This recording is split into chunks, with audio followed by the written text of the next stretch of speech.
Добар ден, драги ученици од 6-то одделение. Јас сум Катерина Петрова. Добре дојдовте на видеолекцијата по предметот географија. Денес ќе разговараме за реки и езера.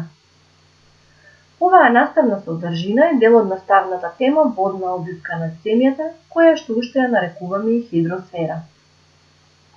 На крајот на оваа видеолекција ќе можете да ги објаснувате поимите река и езеро, ќе знаете да ги опишувате релјефните форми кои што реките ги создаваат и ќе стекнете знаење за видовите на езера според нивното настанување.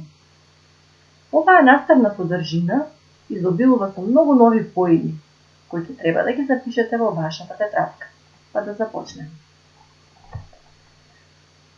Во претходната наставна содржина вие веќе изучивте дека изворската вода не останува на местото каде што избива од земјата, туку истекува по површината, а еден нејзин помал дел повторно понира во почвата.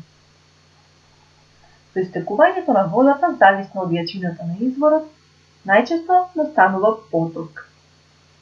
Меѓутоа, може да се случи изворот да биде јак, а тогаш може да настане и река. Длабнатините на копното, кои што се исполнети со вода, без разлика дали таа вода е од некој поток, од некоја река, од стопен мрац или од свој сопствен извор, се викаат езера. Додека поплитките и помали длабнатини, исполнети со вода, се нарекуваат бари или мочуришта. Вие веќе дознавте дека изворската вода не останува на местото на површината на земјата, туку од неја настануваат поточиња.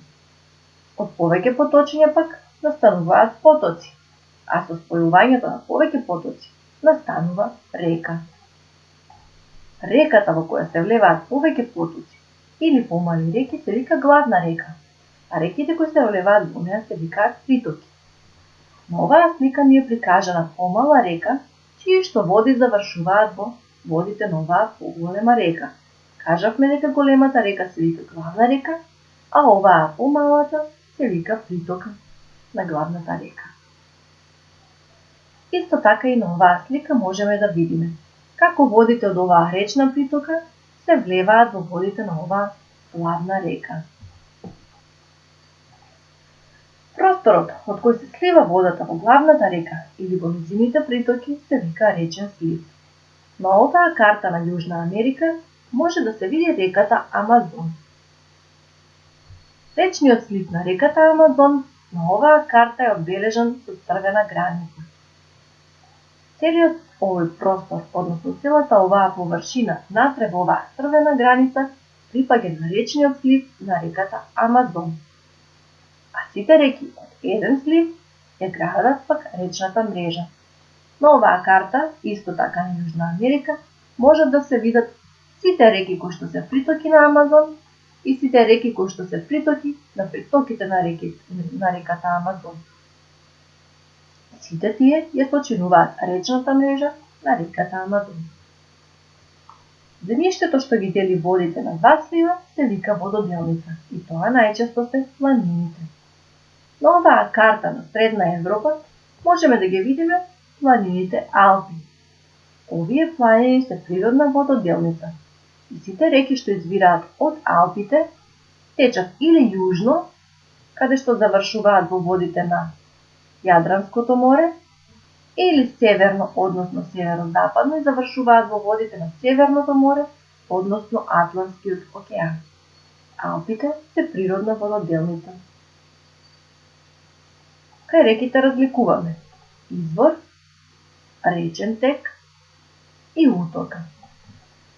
Во претходната наставна содржина веќе учевте за извор, меѓутоа во оваа наставна содржина ќе се задржиме за речен тек и за утока. Утока е местото каде што реката се влева, без разлика дали во друга поголема река, во езеро, во море или во океан. Длабнатината, низ која тече реката, се вика речно корито. На оваа слика може да се види многу убав пресек во кој што се гледа речното корито на оваа река. Страничните делови на коритото се викаат брегови. На оваа слика можеме да ги видиме левиот и десниот брег на оваа река. Со продлабочување и проширување на речното корито, а под дејство на речната вода при висок водостој, со подолг временски период настануваат речни долини. Речните долини можат да бидат проширени и претворени во речни котлини, или пак да бидат длабоки и да бидат клисури или кањони. На оваа слика може да се види клисура во која што може да се забележат нејзините стрмни страни, меѓутоа не се толку стрмни колку што се на кањонот, каде што паѓаат под агол речиси од 90 степени и се вертикални. Доколку дојде до спуштање на некој дел од речното корито, под дејство на внатрешните или надворешните сили, можат да настанат слапови или водопади. На оваа слика може да се видат прекрасните Нијагарини водопади кои што се наоѓаат во Северна Америка, односно на границата помеѓу Канада и САД. Во повисоките предели, реките имаат брзо течение, каде што најчесто се продлабочува дното на речното корито. Меѓутоа, за разлика од планинските реки, во равничарските предели, реката е побавна и тука е изразено подкопување на брегот, со што се проширува речното корито и се создаваат меандри. Меандри се овие извилисти форми кои што ги формира претежно равничарската река. Меѓутоа, од наносите што ги носат реките, може да се формира, односно се создаде речен остров, кој што уште се нарекува и Ада. Постојат повеќе типа на устие на реките. Нормално, делта, естуар и ријас. Устијата на кои наносите се разложуваат и прошируваат на повеќе помали корита се викаат делта. На оваа слика може да се види како изгледа делта.